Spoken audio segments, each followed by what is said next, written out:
Bersama dengan waktu, ruang redaksi memberikan kabar terbaru. Sultraline hari ini.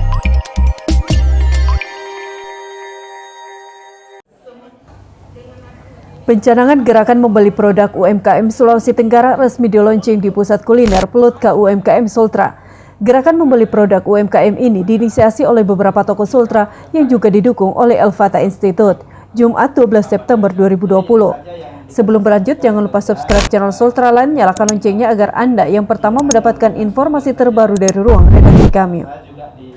Dalam kegiatan pencadangan ini, turut hadir Herustianti, staf ahli Menteri Koperasi dan UMKM bidang produktivitas dan daya saing, Muhammad Yusuf, Kadis Koperasi dan UMKM Sultra, Abdurrahman Al-Farisi, pengamat ekonomi Sultra, Arif Budi Kurniawan, manajer PLN UP3 Kendari, para pimpinan perbankan Sultra, serta perwakilan Asosiasi UMKM Kota Kendari. Adapun tujuan kegiatan ini sebagai salah satu solidaritas nasional dan nasionalisme kita dalam wujud mengkonsumsi produk lokal. Karena dengan membeli produk lokal UMKM, ekonomi rakyat akan terus bergerak di tengah merosotnya daya beli masyarakat akibat krisis multidimensi saat pandemi COVID-19 yang sedang melanda bangsa kita saat ini. Selain bertujuan mengajak masyarakat Sultra untuk memberi produk lokal Sultra, diharapkan pelaku UMKM juga harus dapat segera beradaptasi dan mengoptimalkan teknologi digital dalam menjalankan usahanya di masa pandemi COVID-19 saat ini. Kadis Koperasi dan UMKM Sultra, Muhammad Yusuf menyatakan bahwa ke depan Dinas Koperasi dan UMKM Sultra akan mendorong program platform digital marketing agar pelaku UMKM dapat bersaing dalam memasarkan produknya. Dan ke depannya juga akan melakukan pelatihan-pelatihan terkait kemasan produk, dan saat ini sudah ada 24 angkatan yang sudah dilatih oleh Dinas Koperasi dan UMKM Sultra. Ia juga menambahkan terkait program bantuan Presiden untuk pelaku UMKM, Dinas Koperasi dan UMKM Sultra untuk sementara sudah mendata sebanyak 73.000 pelaku UMKM se-Sultra dan saat ini sedang divalidasi yang selanjutnya akan diserahkan kepada perbankan. Adapun jumlah bantuan sebesar 2,4 juta rupiah per UMKM. Ia berharap dengan dukungan dan bantuan dari pemerintah ini, para pelaku UMKM bisa tetap survive di masa pandemi COVID-19 saat ini. Program yang akan kami lakukan adalah sudah awal saya sampaikan adalah program platform digital marketing. Nah, kita berusaha untuk bagaimana memasarkan produk UMKM ini melalui digital. Karena persoalan yang terjadi di UMKM ini tidak bisa bersaing di luar karena hanya faktor pemasaran dan kemasan produksi.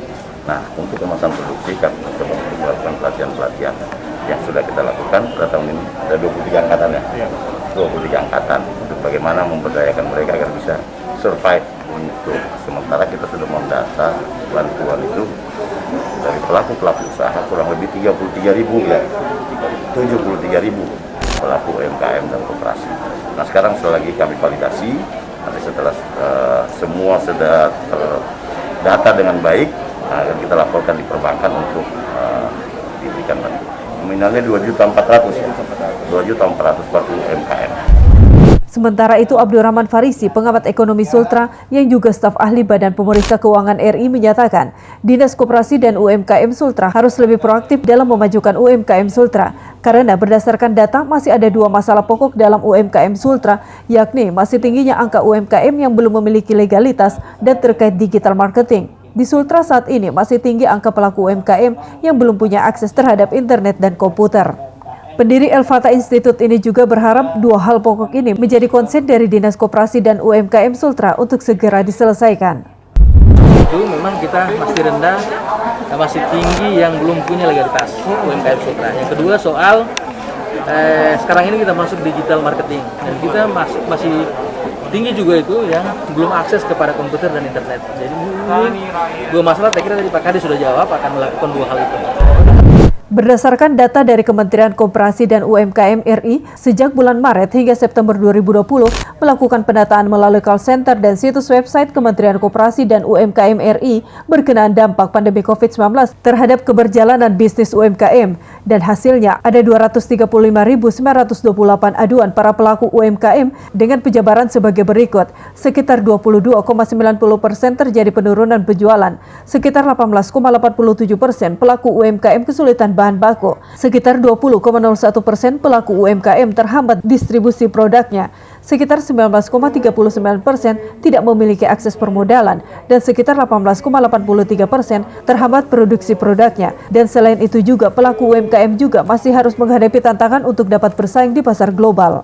Adapun yang dilakukan Kementerian Koperasi dan UMKM untuk menguatkan pelaku UMKM di sisi hulu dalam upaya meningkatkan kualitas SDM dan produk, maka Kementerian Koperasi dan UMKM RI mengadakan berbagai program pelatihan. Sedangkan untuk di sisi hilir, Kementerian Koperasi dan UMKM RI menyertakan UMKM dalam platform belanja pemerintah dalam hal pengadaan barang dan jasa senilai 321 triliun rupiah.